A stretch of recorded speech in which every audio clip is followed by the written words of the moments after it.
Welcome to the Tech Egg. Don't get scrambled. Enjoy the video.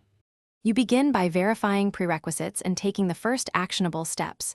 Check each tool, confirm power or battery levels, and gather required accessories so you won't stop mid-task. Put on PPE and secure the workspace. This reduces risk and speeds the job. Once done, organize tools by task sequence so you know which to grab next. That order prevents backtracking and makes the initial workload predictable, letting you move confidently into operating complex tools. You now execute the middle sequence where precision matters most. Set each tool to the specified speed, torque, or temperature, and test on scrap material.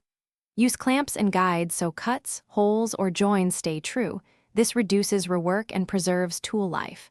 Make steady, deliberate passes and monitor sounds and resistance. These tell you when something's off.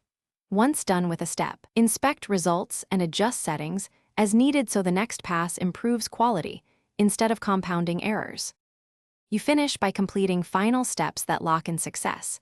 Clean debris, recharge or remove batteries, and lightly lubricate moving parts so tools stay reliable. Verify the finished work for fit and function and perform a safety check before putting items into service.